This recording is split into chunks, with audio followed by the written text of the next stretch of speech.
உலகளாவிய பி-குருஸ் நேயர்களுக்கு வணக்கம். நம்முடன் இன்று இணைந்திருப்பவர் பாஜகவிலிருந்து சேலம் மாவட்ட செயலாளர் திரு சபரி செல்வன் அவர்கள். வணக்கம் சபரி, உங்களை வரவேற்பதில் பெருமிதம் அடைகிறோம். வணக்கம் வணக்கம். சபரி, பாஜக சைலண்ட் மூட்லயே இருக்காங்களே, ஏதாவது பின்னாடி பெரிய திட்டம் இருக்கா? அதெல்லாம் ஒரு திட்டமும் இல்ல சுபாஜி. பாஜக ஃபர்ஸ்ட் சைலண்ட் மோட்ல இருக்கு அப்படிங்கிறதே நாங்க முதல்ல ஏத்துக்கல. ஏன்னா எங்களுக்கு உட்பட்ட வேலைகள் நடந்து கொண்டு இருக்கு. ஏன்னா தேர்தல் முடிஞ்சிருக்கு. தேர்தல்ல நாங்க எதிர்பார்த்த ரிசல்ட் இல்ல.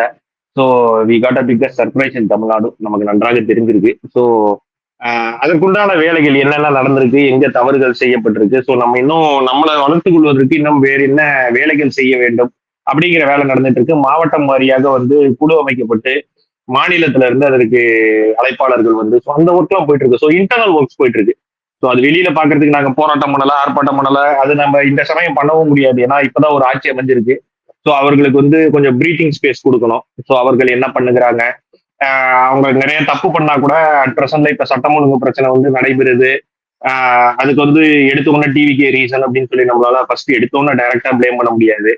ஸோ இந்த மாதிரி விஷயங்கள்லாம் நடக்கும்பொழுது கொஞ்சம் தள்ளி இருந்து கொஞ்சம் பார்ப்பது நல்லது. அதே நேரத்துல இந்த சமயம் எங்களுக்கு டைம் கிடைச்சிருக்கும் போது நாங்க எங்களோட இன்டர்னல் ஒர்க்ஸ் பண்றதுக்கு உண்டான ஒர்க் நடந்துட்டு இருக்க ஒழிய மற்றபடி பாஜக சைலண்ட் மூட் அப்படிங்கறதெல்லாம் உண்மையிலே கிடையாது. சபரி, பாரத பிரதமர் மற்றும் தமிழக முதலமைச்சர் சந்திப்பு வெறும் 10 நிமிடம் தான் நடந்தது. என்ன முதலமைச்சருக்கு தான் அதுக்கு உண்டான ஒரு இது இருந்திருக்கணும். ஏன்னா தீர்மானங்கள் நீங்க எடுத்துட்டு போகும்போது என்னென்ன கோரிக்கைகள் பிரதமர் கிட்ட கேக்குறீங்க அப்படின்னு சொல்லி உங்களுக்கு ஒரு விஷயம் இருக்கு அப்படின்னா நீங்க நிச்சயமாக நிறைய நேரம் பிரதமர் உங்களுக்கான நேரத்தை கொடுத்திருப்பார். ஒரு குறிப்பிட்ட சொல்லணும் அப்படின்னா முதல் முறையாக திரு எடப்பாடி பழனிசாமி அவர்கள் முதலமைச்சராக பிரதமரை சென்று சந்திக்கும் பொழுது 27 கோரிக்கைகள் எடுத்துட்டு போயிருந்தார். அதுக்கு பின்னாடி ஸ்டாலின் அவர்கள் முதலமைச்சராக பிரதமரை சந்திக்கும் பொழுது அவர் 63 கோரிக்கைகள் எடுத்துட்டு போயிருந்தார். ஸோ இதெல்லாம் பத்தி அவர் எக்ஸ்பிளைன் பண்ணலாம், டிஸ்கஸ் பண்ணலாம். ஸோ இந்த விஷயங்கள்லாம் எங்களுக்கு பண்ணி கொடுங்க அப்படின்னு சொல்லி கேட்கலாம். முதலமைச்சராக விஜய் அவர்கள் இப்போ சென்றிருக்கும் போது வெறும் 4 தீர்மானங்கள் 4 கோரிக்கைகள் மட்டும்தான் வச்சிருக்காரு. ஸோ இது ஜஸ்ட் எங்களை பொறுத்தவரை அது எக்ஸ்டெண்ட் பண்றது, டைம் நீங்க கொடுக்கறது அப்படிங்கறதெல்லாம் நீங்களே கேட்டு வாங்கிக்கலாம். ஏன்னா எங்களுக்கு இவ்வளவு நேரம் டைம் வேணும். ஸோ விஜய் கேட்கும் பொழுதே உங்களுக்கு என்னென்ன கோரிக்கைகள் இருக்கு அப்படிங்கும் போது எங்களுக்கு 4 கோரிக்கை தான் அப்படின்னு சரி ஓகே அந்த டைமிங் முடிச்சுட்டாங்க.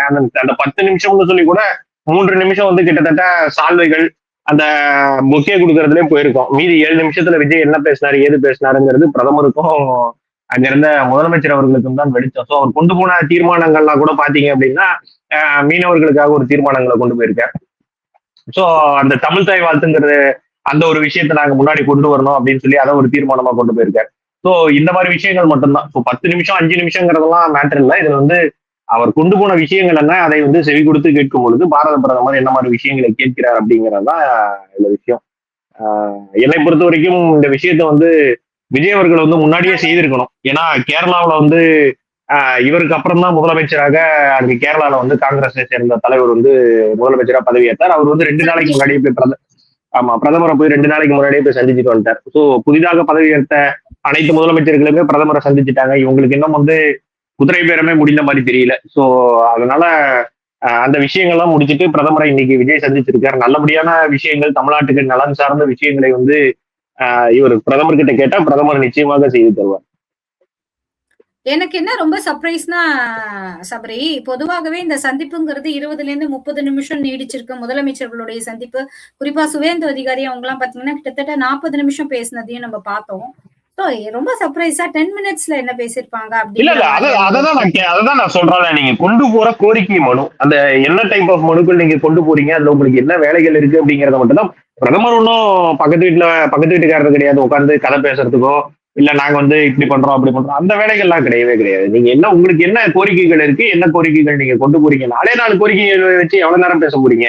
தமிழ் தாய் வாழ்த்த எங்களுக்கு ஃபர்ஸ்ட் ப்ரிஃபரன்ஸ் கொடுக்கணும், ஓகே டன். வேற அடுத்த கோரிக்கை என்ன, அடுத்த கோரிக்கை இவர் இலங்கைக்காக ரைட் ஓகே, அடுத்து வேற என்ன விஷயம், இந்த விஷயம் மொத்தம் 4 விஷயம் தான் முடிஞ்சு போச்சு. சரி ரைட், வேற என்ன விஷயம், ஒரு விஷயம் இல்லைங்க. அப்படியே இவரு சட்டப்பேரவையில பேசுறதே நம்ம பாக்குறோம். அதே நேரத்துல இவர் ஸ்டேஜ்ல பேசுற விஜய்க்கும் முதலமைச்சராக பதவியேற்றதுக்கு அப்புறம் விஜயனுடைய ஒரு மௌனத்திற்கும் அதே நேரத்துல பெரிய தலைவர்களை சந்திக்கும் பொழுது அதுக்கு உண்டான நாலேஜ் எங்க இருக்கு அப்படிங்கிறது இந்த நிமிஷம் வரைக்கும் நமக்கு தெரியல. ஏன்னா நானே பலமுறை சொல்லியிருக்கிறேன், நாங்க வந்து டிவிக்கே வந்து அண்டர் எஸ்டிமேட் பண்ணல அப்படிங்கிற ஒரு விஷயத்த நான் ஆரம்பத்துல இருந்தே உங்ககிட்ட பலமுறை வந்து சொல்லியிருக்கேன். பட் ஆனா நான் இன்னமும் கூட அவர்கள் வெற்றி பெற்றதுக்கு அப்புறம் நான் நினைக்கிறது என்னன்னா, ஐ ஸ்டில் அண்டர் எஸ்டிமேட்டட் டிவிக்கு அப்படிங்கறதான் நான் யோசிச்சேன்.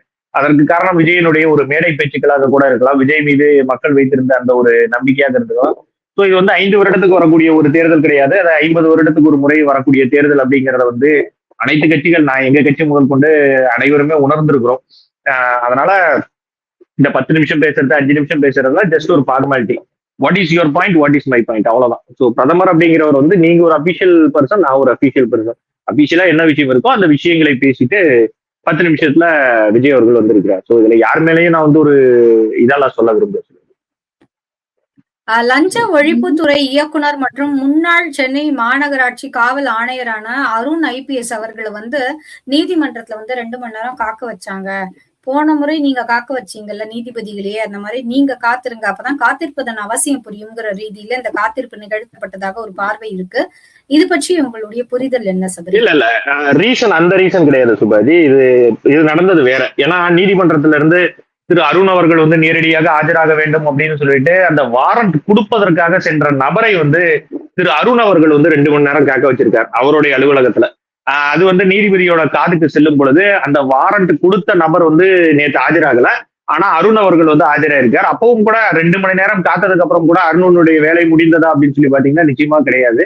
அந்த வாரண்ட் கொடுத்த நபரும் நேரடியாக ஆஜராகி அவருடைய விளக்கத்தை கொடுத்ததுக்கு அப்புறம் தான் உங்களுடைய விளக்கத்தை ஏத்துக்குவேன். ஏன்னா நீதிமன்றத்துல இருந்து கொடுக்கக்கூடிய வாரண்ட்டை வந்து வாங்குறதுக்கு நீங்க 2 மணி நேரம் பண்றீங்க அப்படின்னா it is your fault, so you have to wait அப்படிங்கிற ஒரு விஷயத்தை வந்து நீதிபதி அவர்கள் வந்து சொல்லியிருந்தார். ஸோ என்னன்னா இதுல நாம பார்க்க வேண்டிய விஷயம் என்னன்னா, ஒரு காவல்துறையில உயர் பொறுப்புல இருக்கக்கூடிய ஒரு அதிகாரி வந்து நீதிமன்றத்துல கொடுக்கக்கூடிய வாரண்ட்டை வாங்குறதுக்கே கிட்டத்தட்ட ஒருத்தர் வந்து 2 மணி நேரம் வெயிட் பண்ணணும் அப்படின்னா, பொதுமக்கள், சாமானிய மக்கள் வந்து எந்த அளவுக்கு வந்து காவல்துறையால் நடத்தப்படுவார்கள் அப்படிங்கிற ஒரு விஷயத்தை வந்து நம்ம பார்க்கணும். ஸோ நீதிமன்றங்கள், அது முக்கியமாக சுவாமிநாதன் அவர்கள் வந்து எப்பவுமே சொன்னாருன்னா அதுல வந்து ஒரு இக்கு வச்சுதான் சொல்லுவாரு. ஸோ அதனுடைய ஒரு செயல்பாடாகத்தான் நாங்கள் இந்த விஷயத்தை பார்க்கிறோமே ஒழிய மற்றபடி அருணனுடைய நியமனமாக இருக்கட்டும், இதுல யாருக்குமே உடன்பாடு இல்லை எந்த அடிப்படையில. ஏன்னா இதே ஆதவர்ஜுன் அவர்கள் தான் அருண் அவர்களை வந்து அசாமுக்கு டிரான்ஸ்பர் பண்ணணும் அப்படிங்கிற ஒரு விஷயத்த சொன்னாரு. திரும்பவும் ஆதவர்ஜுனும் திருமாவளவனும் இணைந்து அருண் அவர்களை வந்து லஞ்ச ஒழிப்புத்துறை சீஃபா போட்டிருக்காங்க அப்படிங்கறதெல்லாம் வந்து எங்களுக்கு இந்த ஆட்சி எதை நோக்கி போகிறது அப்படிங்கறது வந்து ஓரளவு எங்களால கெஸ் பண்ண முடியுது. சோ நாங்க என்ன நினைச்சோம் அப்படின்னா, திராவிட மாடல் 2.0ங்கிறது எந்த காலத்திலையும் அமைந்து விடக்கூடாது அப்படிங்கறதுல நாங்க மையமா இருந்து வேலை பார்த்தோம். நான் ஆரம்பத்திலேயே பல இடங்கள்ல சொல்லியிருக்கேன், BJP is ready to sacrifice anything, நாங்க எதை வேணாலும் விட்டுக் கொடுப்பதற்கு தயாராக இருக்கிறோம் திராவிட முன்னேற்ற கழகத்தினுடைய ஆட்சியை விரட்டுவதற்கு அப்படின்னு. அந்த விஷயம் நடந்தது.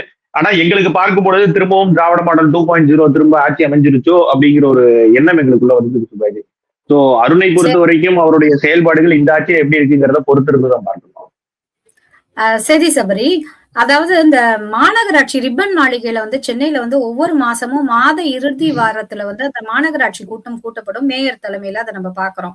சென்ற முறை தேர்தல் அந்த விஷயம் நடந்தனால மாநகராட்சி கூட்டம் கூட்டப்படல ஏப்ரல் மாசம். இப்ப மே மாசமும் அது கூட்டு போவதில்லை அப்படிங்கிற மாதிரியான விஷயங்கள் தெரிகிறது. இதை நீங்க எப்படி பாக்குறீங்க? ஏன்னா சென்னை மாநகர மேயர் பிரியா வந்து இன்று வரை தமிழக முதலமைச்சரை பார்த்ததா தெரியல. அதுக்கு பார்க்க போகிற எந்த ஒரு எண்ணமும் இல்லைங்கிற மாதிரியான ரீதியான தகவல்களும் வருது. இதை நீங்க எப்படி பாக்குறீங்க? இல்ல, அவங்க வந்து சேகர் பாபு அவர்கள் இருந்தாங்க மட்டும்தான் போய் பாக்குற ஒரு கண்டிஷன்ல இருந்தாங்க. முதலமைச்சர் அவர்கள் அவங்களுடைய ஜோனர் டிஃப்ரெண்ட். அவங்க வந்து பேசிக்கலி டிஎம்கே பர்சன். இன்னைக்கும் வந்து ரிப்பன் மாளிகையில வேலை செய்யக்கூடிய அத்தனை பேருமாக இருக்கட்டும், உள்ள இருக்கக்கூடிய அத்தனை கவுன்சிலர்ஸ் எல்லாருமே வந்து டிஎம்கே காரங்க. ஸோ உள்ளாட்சி தேர்தல் முடிந்தால்தான் இந்த சென்னை மாநகராட்சி வந்து முழுவதுமாக வேறு ஒருத்தர் கைக்கு போதா, இல்ல மீண்டும் வந்து திமுக ஆட்சி படைக்குதா, இல்ல வேற ஏதாவது ஒரு கட்சிகள் உள்ள வருதா அப்படிங்கறத நம்மளால சொல்ல முடியும். இன்னைக்கும் ஒரு கோல்டு வார் நிச்சயமாக நடந்துட்டு இருக்கு. ரிப்பன் பில்டிங் பிசினஸ் செக்ரட்டரியேட்ல வந்து ஒரு கோல்டு வார் நடந்துட்டு தான் இருக்கு. அவங்க வந்து சென்னையினுடைய முக்கியமான நபர், மேயர் அப்படிங்கிறவங்க வந்து ஒரு முக்கியமான நபர். இந்த நிமிடம் வரை முதலமைச்சரை சென்று பார்க்கல. காரணம் கேட்டா எனக்கு வந்து கால் வலி அப்படின்னு சொல்லி காலில் ஒரு கட்டு போட்டுட்டு அவர்கள் இருக்கிறாங்க. ஸோ திமுகவினுடைய ஒரு அடிப்படை விஷயமும் இதுதான். அந்த அரசியல் நாகரிகம் அப்படிங்கிறது வந்து மேயர் பிரியா அவர்களுக்கு வந்து நிச்சயமாக இருக்கணும். நிச்சயமாக போய் பார்க்கணும், முதலமைச்சரை போய் பார்க்கணும். அது யார் வந்தாலும் சரி, நீங்கள் வந்து மக்களுடைய ஒரு பிரதிநிதியாக, சென்னை மக்களினுடைய ஒரு உள்ளாட்சி பிரதிநிதியாக மிக முக்கிய பொறுப்புல இருக்கக்கூடிய நீங்க வந்து மக்களுக்கு சேவை செய்யணும், இந்த விஷயங்கள்லாம் கொண்டு போகணும் அப்படின்னு சொல்லி நினைச்சீங்கன்னா முதலமைச்சரை போய் பார்க்கணும். முதலமைச்சர் எங்களுக்கு எதிரான பொறுப்புல இருந்தாலும் சரி, நீங்க எதிரான பொறுப்புல இருந்தாலும் சரி, அது நிச்சயமாக உங்களுடைய கடமைகளிலிருந்து நீங்கள் தவறக்கூடாது அப்படிங்கிறது தான் இதுல பார்க்க வேண்டிய ஒரு பாயிண்ட். ஸோ இந்த கூட்டம் நடத்துவதற்கு எனக்கு தெரிஞ்சு இந்த கூட்டம் மட்டும் கிடையாது. நிச்சயமாக சென்னை மாநகராட்சி வந்து டிவிகே அரசுக்கு எதிராகத்தான் இந்த நிமிடம் வரை செயல்பட்டு கொண்டிருக்கிறது. ஸோ முதலமைச்சர் அவர்கள் வந்து எந்த நேரம் வேண்டுமானாலும் உள்ளாட்சி கவுன்சிலை கலைச்சிட்டு அவர் வந்து அவருக்கு கான்பிடன்ட் வரும்போது ஓகே நம்மளால வெற்றி பெற முடியும்னு ஒரு கான்பிடன்ட் அவங்களுக்கு வந்து உளவுத்துறை ரிப்போர்ட் எப்ப கையில கிடைக்குதோ அந்த சமயம் வந்து அதை கேன்சல் பண்ணிட்டு மீண்டும் வந்து சீக்கிரமாக நகர்ப்புற உள்ளாட்சிகள் மேயர் தேர்தல்லாம் சீக்கிரம் நடத்துவதற்கு வாய்ப்பு உண்டு. ஸோ இல்ல அப்படி பண்ணல அப்படின்னா நிச்சயமாக குறிப்பா சொல்லணும் என்னன்னா அப்படின்னா நவம்பர் டிசம்பர் இந்த காலகட்டங்கள்ல வந்து சென்னையில வந்து ஒருவேளை மிகப்பெரிய ஒரு வெள்ளம் வந்தது அப்படின்னா யோசிச்சு பாருங்க எந்த மாதிரி ஒரு சூழ்நிலையில வந்து மெட்ராஸ் சிக்கும் அப்படின்னு சொல்லி. ஏன்னா மாநகராட்சியினுடைய ஒரு பணி இல்லாம உங்களால இந்த வேலைகளை நிச்சயமாக நீங்க செய்யவே முடியாது சிவாஜி. ஸோ எங்களுடைய பர்சனல் அட்வைஸ் நிச்சயமாக திரு மேயர் பிரியா அவர்கள் வந்து போய் முதலமைச்சரை சந்திக்கணும். சபரி, அதாவது காங்கிரஸ், கம்யூனிஸ்டுகள் மற்றும் IOML விமர்சிக்க இவர்களுக்கு தகுதி இல்லை. நாங்க வந்து இவர்கள் அமைச்சரவையில் பங்கேற்றதை இவர்களால் பொறுத்து கொள்ள முடியவில்லை அப்படிங்கிற ரீதியில அதனாலதான் அவதூறுகளை தொடர்ந்து பரப்புகிறார்கள் அப்படின்னு விசிக தலைவர் திருமாவளவன் யாரை சாடுறாரு? திமுகவையா? அது ஓப்பனா சொல்லணும்னா உண்மையிலே அதுதான் சுபாஜி. ஏன்னா எங்களுக்கு ரொம்ப நாளா சந்தேகமா இருக்கிற ஒரு விஷயமே மதசார்பற்ற கூட்டணின்னு ஒரு விஷயத்தை ரொம்ப மையப்படுத்தி கொண்டு போறாங்க. IUML உள்ள இருக்கும்போது எப்படி அது மதசார்பற்ற கூட்டணி அப்படின்னு சொல்லி அவங்க பிரகடனப்படுத்துறாங்க அப்படிங்கிறது எங்களுக்கு நிச்சயமாக தெரியல. திருமாவளவனை பொறுத்த வரைக்கும் ஃபர்ஸ்ட் ஆரம்பத்துல வந்து இந்த கூட்டணி வந்து பலமாக இருக்கிறது டிவிக்கு வந்து தாக்கு பிடிக்காது அப்படின்னு சொல்லி எல்லாரும் மாதிரியே அவர் அண்டர் எஸ்டிமேட் பண்ணாரு, டிவிக்கு அண்டர் எஸ்டிமேட் பண்ணாரு. ஸோ அது வெற்றி பெற்றதற்கு அப்புறம் அவருக்கு இருக்கக்கூடிய ஒரே ஒரு வாய்ப்பு என்ன அப்படின்னு சொல்லி பாத்தீங்கன்னா ஓகே ஒரு அமைச்சர் பொறுப்பு கிடைக்குது, அந்த அமைச்சர் பொறுப்பை வந்து நம்ம பயன்படுத்திக்கலாம் அப்படிங்கிற ஒரு விஷயத்துக்குள்ள போறாரு. அதற்கு முன்னால கூட ஸ்டாலின் அவர்களை போய் சென்று சந்தித்ததாக நிறைய நம்ம பார்த்தோம் நியூஸ்ல எல்லாம். அது இதெல்லாம் ஹைலைட்டா எடுத்து போட்டுட்டு இருந்தாங்க. அதையெல்லாம் மீறியும் கூட மீண்டும் திமுகவுக்கும் விசிகாவுக்கும் இடையே அங்கங்க நடக்கக்கூடிய லோக்கல்ல நடக்கக்கூடிய களத்துல நடக்கக்கூடிய ஒரு சின்ன சின்ன போர், நிறைய இடத்துல சண்டைகள் நம்ம பார்த்தோம். நிறைய இடத்துல வந்து திமுகவும் விடுதலை சிறுத்தை கட்சிக்காரங்களும் அடிச்சுக்கிறத பார்த்தோம், காங்கிரஸ் கட்சிக்காரங்களும் திமுக காரங்களும் அடிச்சுக்கிறத பார்த்தோம். ஸோ இதெல்லாம் என்ன ஆகும் அப்படின்னா கீழே வந்து பத்த வைக்கும் பொழுது மேல வந்து அதற்கு உண்டான புகைச்சலை வந்து உங்களால பார்க்க முடியும். தங்களுடைய நிர்வாகிகள் அடிவாங்குவதை யாராலையும் அவ்வளவு சீக்கிரம் சாதாரணமாக எடுத்துக்கொள்ள முடியாது. ஸோ திருமாவளவனை பொறுத்த வரைக்கும் என்னை பொறுத்த வரைக்கும் என்னன்னா இந்த இந்தி கூட்டணி ஸ்டாலின் தலைமையிலான இந்தி கூட்டணி வந்து உடைந்து விட்டது. இது மீண்டும் ஒட்டுவதற்கு வந்து வாய்ப்பு கிடையாது.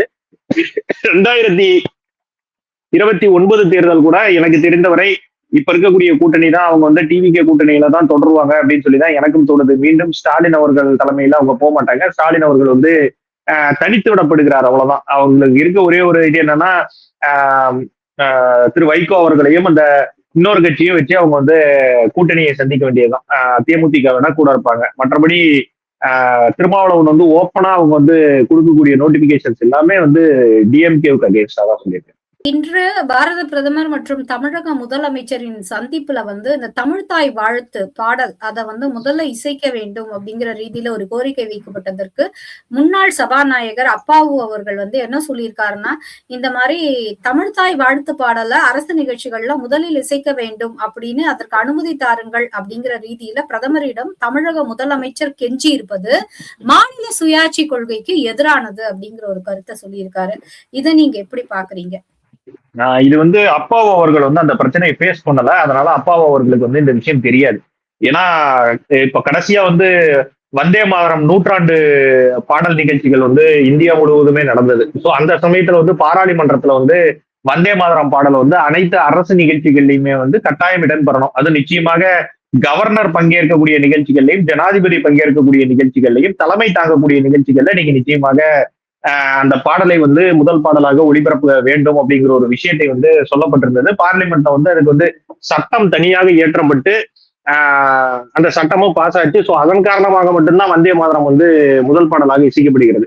இதே நேரத்துல வந்து முதலமைச்சர் அவர்கள் தலைமையில நடக்கக்கூடிய அந்த கூட்டத்துல வந்து நீங்க வந்தே மாதரத்தை முதல் பாடலா இசைக்கணும்னு அவசியம் கிடையாது. பிரதமர் கலந்து கொள்ளக்கூடிய கூட்டங்கள், பிரதமர் தலைமை இருக்கக்கூடிய கூட்டங்கள்ல வந்தே மாதரத்தை முதல் பாடலாக இசைக்கணும்னு அவசியம் கிடையாது. பட் ஆனா ஜனாதிபதியோ அல்லது கவர்னரோ வந்து தலைமை ஏற்கக்கூடிய கூட்டங்கள்ல நிச்சயமாக வந்தே மாதரம் பாடல் வந்து முதல் பாடலாக இசைக்கப்பட வேண்டும் அப்படிங்கிறது வந்து இந்திய சட்டத்துல அவங்க வந்து பார்லிமெண்ட்ல பாஸ் பண்ணியிருக்கக்கூடிய ஒரு சட்டம்.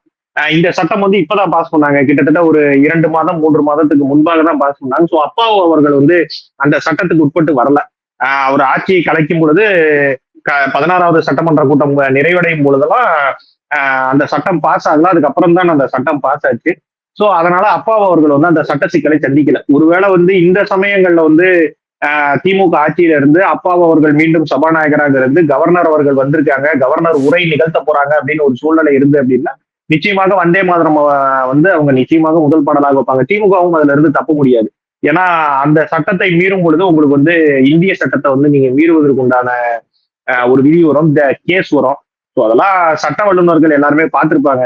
அதெல்லாம் எதுவும் பண்ண முடியாதுன்னு தெரிஞ்சுதான் அந்த விஷயங்களை வந்து செய்திருக்கிறார். இந்தியா முழுவதுமே ஏன் வந்தே மாதரம் என்ன பாகிஸ்தானை பத்திய பாடலா இல்ல பங்களாதேஷ் பத்தின பாடலா சுபாஜி? எந்த பாடலை முதலில் இது பண்ணா என்ன? நம்ம தேசத்தை பத்தின ஒரு பாடலை தான் பாடுறாங்க. சுதந்திரத்தின் போது முக்கியத்துவம் கொடுத்த ஒரு முக்கியமான பாடல் வந்தே மாதரம் பாடல். அந்த பாடலை இசைப்பதுல வந்து யாராருக்கெல்லாம் பிரச்சனை இருக்கோ அவர்கள் எல்லாமே வந்து என்னை பொறுத்த வரைக்கும் மனநோயாளிகள் மட்டும் கிடையாது, இந்த தேசத்துக்கு எதிரானவர்கள். அவ்வளவுதான். சோ இந்த பாடல் விஷயங்கிறது வந்து வேண்டுமென்றே அரசியலாக்கப்படுகிறது. சபரி, பல்கலைக்கழக வேந்தர் அவங்க அந்த நியமனம், அந்த வேந்தர் தொடர்பான விஷயங்கள்ல தான் பேசிய கருத்து தவறாக புரிந்து கொள்ளப்பட்டதோடு மட்டுமல்லாமல் தவறாக சித்தரிக்கப்பட்டுள்ளது அப்படின்னு சொல்லிட்டு உயர்கல்வித்துறை அமைச்சர் திரு விஸ்வநாதன் அவர்கள் வந்து சொல்றாரு. இதை நீங்க எப்படி பாக்குறீங்க? பல்கலைக்கழக வேந்தர் விவகாரத்தில் நடந்த விஷயங்கள் என்ன? எல்லாருமே அப்படியே பேக் அடிப்பாங்க சுபாஜி. நம்மளை பொறுத்த வரைக்கும் என்ன அப்படின்னா, கொஞ்ச நாளைக்கு முன்னாடி ஒரு சட்டமன்றத்துல ஒரு தீர்மானம் போட்டாங்க. பல்கலைக்கழக வேந்தர்களை வந்து முதலமைச்சரே நியமிப்பார் அப்படின்னு சொல்லி ஒரு தீர்மானம் போட்டாங்க. திரு ஆர் என் ரவி வந்து அந்த பில்ல பாஸ் பண்ணல, அதை அப்படியே வச்சிருக்காரு அப்படின்னு சொல்லிட்டு சுப்ரீம் கோர்ட் வரைக்கும் போனாங்க.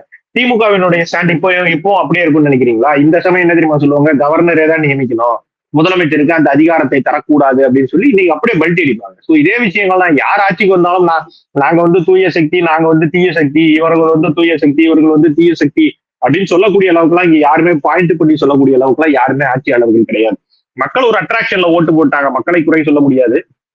அவர்களுக்கு பிடித்த வேட்பாளரை தேர்வு செய்வது வந்து அவர்களுடைய ஒரு விருப்பம். எனக்கு இவங்களதான் பிடிக்கும் அப்படின்னா நான் வந்து கழுத்தை பிடிச்சோ இல்ல கையை பிடிச்சோ நீ இவங்களுக்கு தான் ஓட்டு போடணும் அப்படின்னு சொல்லி நம்ம சொல்ல முடியாது. மக்கள் வந்து ஒருத்தரை விரும்பி முதலமைச்சராக அமர வைத்திருக்கிறார்கள், ஒரு சின்னத்திற்கு வாக்களித்திருக்கிறார்கள் அப்படின்னா அதை வந்து நம்ம வந்து நிச்சயமாக மதிக்கணும். மக்களுடைய தீர்ப்பை வந்து நிச்சயமாக மதிக்கணும். அதை எல்லாருமே மதிக்கிறோம். ஆனா அந்த பதவியில் வந்து போய் அமர்ந்ததுக்கு அப்புறம் இன்னும் சிறுகுலைத்தனமாக பேசிக் கொண்டிருப்பது, போய் ரீல்ஸ் எடுத்துட்டு சுத்திட்டு இருக்கிறது, முதலமைச்சர் ஆபீஸ்க்குள்ளேயே உட்கார்ந்து ஒருத்தர் ரீல்ஸ் எடுக்கிறது, கண்டமேனிக்கு என்ன விஷயம்னே தெரியாம அந்த துறையை பற்றி உங்களுக்கு தெரியவில்லை அப்படின்னா பக்கத்திலேயே உங்களுக்கு ஒரு மினிஸ்டருக்கு வந்து நிச்சயமாக 2 முதல் 3 ஐஏஎஸ் அதிகாரிகள் கூடிய இருக்காங்க. உங்களுக்கு தெரியலன்னா கேட்டு தெரிஞ்சுக்கிறதுல ஒன்றும் தப்பு இல்லை. எல்லாருமே தேர்ந்த ஒரு அரசியல்வாதி கிடையாது. முதலமைச்சர் கருணாநிதி அவர்கள் வந்து முதலமைச்சராக இருந்த காலகட்டத்துல அவருக்கு வந்து பின் பாயிண்டா எல்லாமே தெரியும், நூக் அண்ட் கார்னர்ஸ் எல்லாமே தெரியும், எந்த துறை எப்படி இயங்கணும் தெரியும், எந்த அமைப்பு எப்படி வேலை பார்க்கும் அப்படிங்கிறது தெரியும். ஸ்டாலின் அவர்களுக்கு அந்த விஷயம் தெரியாது. எடப்பாடி அவர்களுக்கு வந்து ஓரளவு கூட அந்த விஷயங்கள் தெரிந்திருக்கும். ஆனா விஜய் அவர்கள் வந்து இப்பதான் லேர்னர். ஸோ விஜய் அவர்களே இப்பதான் கத்துக்கொண்டு இருக்கும் பொழுது அமைச்சர்களும் அந்த விஷயங்களை கத்துக்கிறதுல வந்து எந்த தப்புமே கிடையாது. ஓப்பனா சொல்லிட்டே கத்துக்கலாம், இந்த விஷயம் எனக்கு தெரியாதுங்க, நான் வந்து சீக்கிரம் கத்துக்குவேன், இந்த விஷயம் கத்துப்பேன் அப்படின்னு சொல்லிட்டு நீங்க கத்துக்கலாம். என்னை பொறுத்த வரைக்கும் விஜய் அவர்கள் டெய்லியும் செக்ரட்டரியேட் போறாரு அப்படின்னா அது ஒரு நல்ல விஷயம்.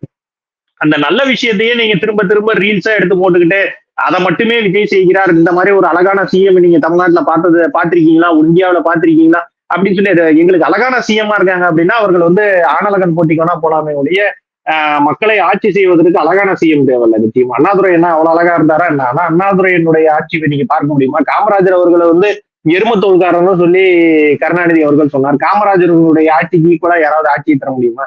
சோ அழகுங்கிறதுக்கும் அதிகாரத்தை கைப்பற்றி ஆட்சி செய்வதற்கும் நிறைய வித்தியாசங்கள் உண்டு.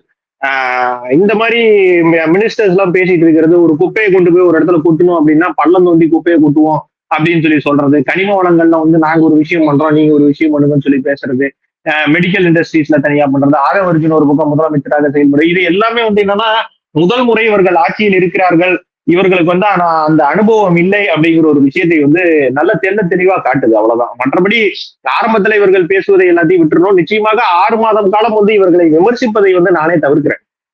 முதல்ல ஒரு 6 மாச காலம் வந்து இவர்களை விமர்சி, ஏன்னா இவ்வளவு கரண்ட் கட்டு பிரச்சனை வருது, நன்றாக தெரியும். எலெக்ஷன் சமயத்துல ஓட்டிங் அன்னைக்கு கூட நல்லா தான் இருந்தது, எந்த எலக்ட்ரிசிட்டி பிரச்சனையும் இல்லை. ஆனா அதையும் மீறி வந்து மின்வெட்டுகள் நிறைய இடத்துல நடக்குது, மக்கள் சாலை மறியல் பண்றாங்க. விவசாய கடன்கிற பேர்ல விஜய் ஒரு வித்தியாசமான அறிக்கையை ரிலீஸ் பண்றாரு. சோ இதெல்லாம் பார்க்கும் பொழுது இவர்கள் வந்து இன்எக்ஸ்பீரியன்ஸ்டு கவர்மெண்ட் அப்படிங்கறது நமக்கு நன்றாக தெரியுது. சோ அவர்களுக்கு உண்டான பிரீத்திங் ஸ்பேஸ் கொடுக்கணும். மற்றபடி இவர்கள் பேசக்கூடிய விஷயங்கள் எல்லாத்தையுமே வந்து ரீல்ஸ்க்காக பேசுறாங்க அப்படின்னு சொல்லி நம்ம நினைச்சுக்க வேண்டியதான். இவர்கள் ரியல் மினிஸ்டராக எப்போது மாறுவார்கள்னு உங்களை மாதிரியே நானும் ஆவல்ல தான் சுபாஜி இருக்கேன்.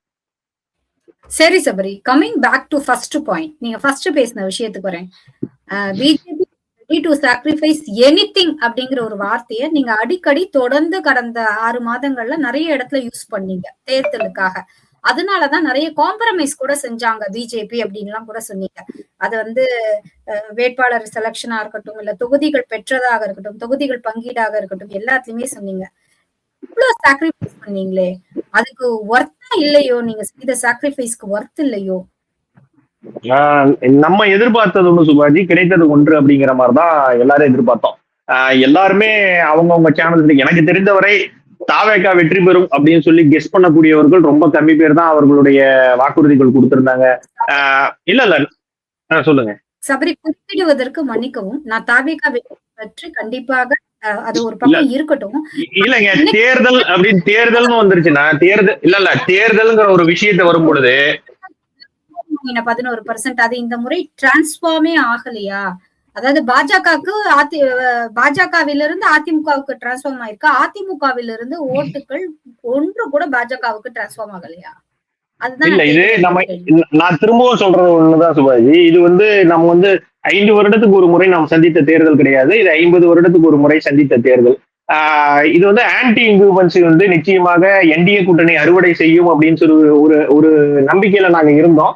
ஆன்டி இன்குபன்சியை வந்து விஜய் அவர்கள் வந்து சிறப்பாக அறுவடை செய்து விட்டார். அவ்வளவுதான். நாங்க நீங்க டிவிக்கே பத்தி நான் பேசுறேன் அப்படின்னு நீங்க சொல்றீங்க, டிவிக்கு ஆட்டோமேட்டிக்கா சீன்ல வந்துருவாங்க நாங்க எதை பத்தி பேசுனீங்கனாலும். ஏன்னா வெற்றி பெற்றவர்கள் ஆட்டோமேட்டிக்கா இவர்கள் நாங்க ஏன் தோல்வி அடைந்தோம் அப்படிங்கிறதுக்கு காரணம் வந்து எங்களுடைய உழைப்போ, நாங்க வந்து வேலை செய்யாம விட்டதோ, எங்களுடைய சீட் செலக்ஷனோ, எங்களுடைய வேட்பாளர் தேர்வோ அப்படிங்கிறதெல்லாம் கிடையாது.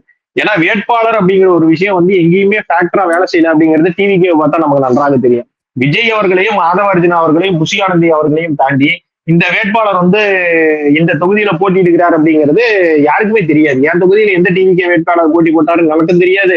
உங்க தொகுதியில யார் டிவிக்கேல வேட்பாளரா போட்டி போட்டாங்கன்னு உங்களுக்கு ஒரு வேட்பாளர் தேர்வு அப்படிங்கிறது வந்து ஒரு சின்ன ஃபேக்டர் அப்படிங்கறத வந்து பொதுமக்கள் இந்த முறை உணர்த்தி விட்டார்கள். பொதுமக்களை பொறுத்த வரைக்கும் வேட்பாளர் தேர்வு மட்டும் கிடையாது, வேட்பாளர்னே யாருன்னு தெரிய வேணாம், அவங்க எந்த ஊர்க்காரங்கன்னு தெரிய வேணாம், அவங்களுக்கு என்ன தெரியும்னு தெரிய வேணாம், வேட்பாளர் இந்த ஊரா கூட இருக்க வேணாம். அந்த மாதிரி நீங்க யார வேணா எங்க வேணா நிற்க வச்சுக்கலாம். ஆனா மக்கள் உங்க மேல நம்பிக்கை வச்சிருந்தா அந்த கட்சி ஜெயிக்குங்கிறதுதான் இந்த தேர்தல். உண்மை.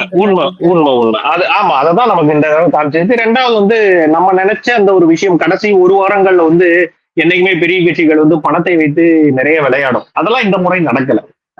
என்னை பொறுத்த வரைக்கும் என்ன அப்படின்னா, நாங்க என்னதான் தோல்வி அடைந்தாலும் கூட பாஜகவை பொறுத்த வரைக்கும் வந்து ஏதோ ஒரு ஜனநாயகம் ஒரு இடத்துல வந்து மக்கள் வெற்றி பெற்றுச்சு அப்படிங்கிறது வந்து நான் எங்களால நன்றாக பார்க்க முடிந்தது. ஓகே, இது வந்து ஒரு நல்ல சைன் தான். தமிழ்நாட்டுக்கு வந்து இது ஒரு நல்ல சைன் தான்.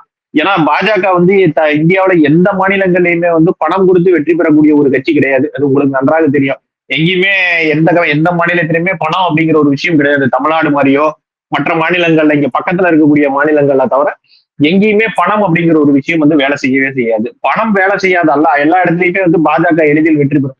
சோ எங்களை பொறுத்த வரைக்கும் இது வந்து ஒரு குட் சைனா தான் நாங்க பார்க்கிறோம்.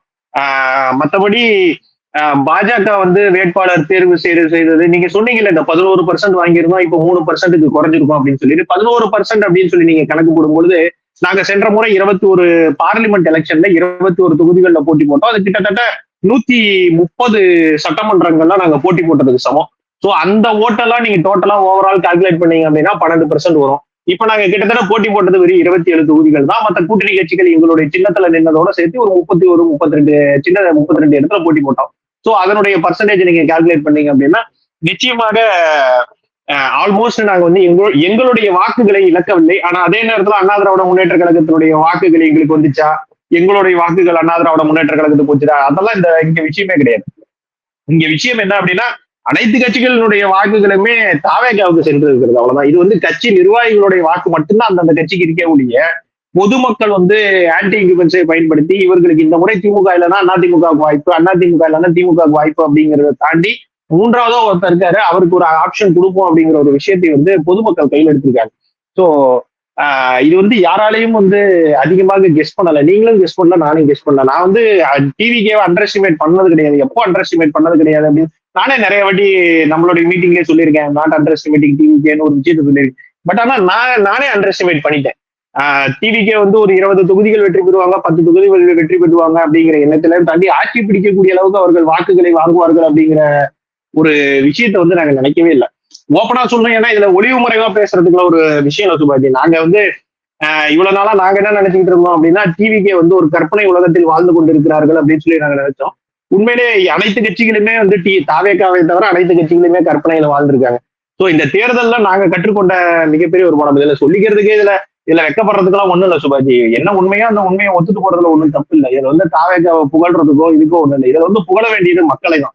மத்த அனைத்தையும் தாண்டி மக்களை வந்து நிச்சயமாக பாராட்டி ஆட வேண்டும்.